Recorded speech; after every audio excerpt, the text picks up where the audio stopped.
The world in which I work. My name is Janis Irwin, and I'm a high school teacher. I'm in my 4th year of teaching senior high social studies and English at BOLF School. I know what you're thinking. BOLF? Well, this is where BOLF is located. And this is BOLF School. BOLF School serves a population of about 300 students in kindergarten through grade 12. High school-age students from neighboring villages of Round Hill and Roseland are bused to BOLF daily. BOLF School is known for its achievements both athletically and academically. According to Bauer, quoted in Deal and Peterson, culture can be as simply defined as the way we do things around here. I know this to be very true at BOLF School, as a tradition of excellence flourishes here. Vision and values. According to Deal and Peterson, a clear mission focused on student learning fostered high expectations for all students, focused the work of staff, and generated motivation to learn. This is no doubt the case in BOLF School. Our school's mission is to develop responsible and productive citizens through a balanced program which fosters the intellectual, social, emotional, creative, and physical development of all students within a safe and caring environment. BOLF's mission is one deeply entrenched, but it is more easily summarized in our school motto, Achieving Excellence. Our school motto is ubiquitous, and students know that when they come to BOLF School, achievement is one of the key values held, and they know they have a high standard to uphold. Deal and Peterson note that missions are often merely words without any real meaning, but in BOLF School, there is daily evidence that these are not just words, they are a huge part of the culture.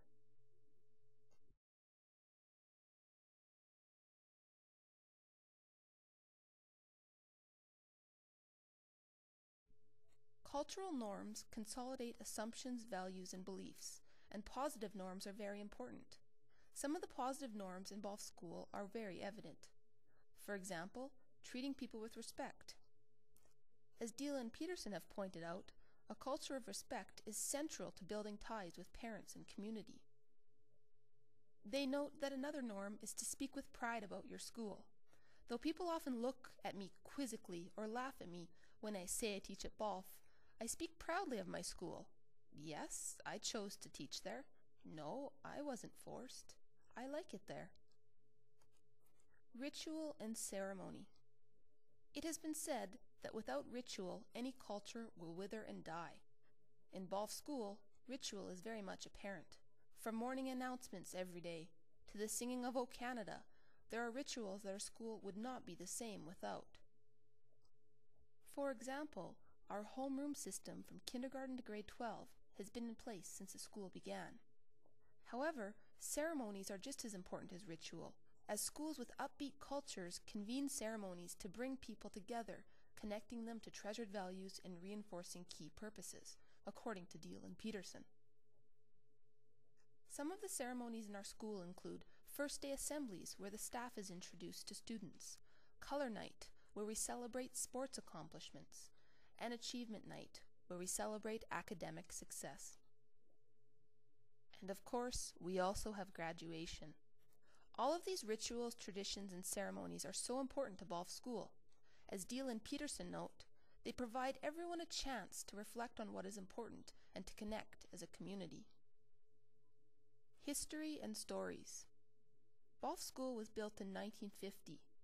The building was added on to a number of times. The community of BOLF itself has longer roots, and in 2005 it celebrated its centennial. Deal and Peterson have pointed out that knowing one's history replaces amnesia with mindfulness, rootlessness with purpose and direction.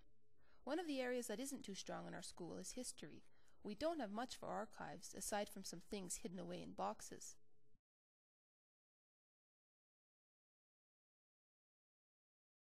There are, however, some elements in our school that celebrate our history. Old photos of graduating classes adorn our hallways. Plaques recognize the upgrades to the building and achievements we made. Perhaps more importantly, we've had countless celebrations of the people that are within our school. Besides, as Deal and Peterson note, it's the stories that shape the patchwork of culture and the stories that arise out of these type of celebrations are what's really important. For example, retirements of teachers bring back old staff members and former students as a time to reflect. In my short time at the school, I've witnessed retirements of 3 teachers, one who was also principal, and all of these teachers had each taught about 30 years. Sure, these losses have been tremendous to our school, but with personnel change comes fresh perspectives. Architecture, artifacts, and symbols. Pride in our school is evident in its architecture. Some might argue that our school isn't the prettiest on the outside, but students and staff have taken steps to make it great, like by planting flowers out front or making the hallways shine. Connected to architecture are a school's symbols, which play an important role in cultural cohesion and pride, according to Deal and Peterson. Once I started to really examine my school, I saw symbols everywhere in our school motto posted around the school, our school website,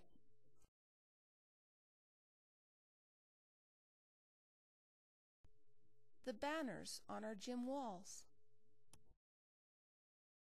the awards, trophies, and plaques that fill our display cases, and of course, our mascot, Wildcat. Conclusion. Some people have questioned the future of our school and the resiliency of its culture as our longtime principal is retiring this year. So often, our outgoing principal, Doug Bowie, is intricately linked to the success of Balf School. However, Deal and Peterson have pointed out that cultures don't develop overnight. They are complex webs of traditions and rituals built over time, and it takes a whole school and its community to create this culture. The test in the upcoming years will be to maintain the rich culture Balf School has created, while facing challenges not unusual in a rural school, declining enrollments, aging staff, and changing community dynamics, just to name a few. I believe Balf School can stand this test and overcome these challenges. And, just like the few remaining grain elevators that dot the prairie skies, rural schools such as Balf's will remain a symbol of the past while a beacon for the future.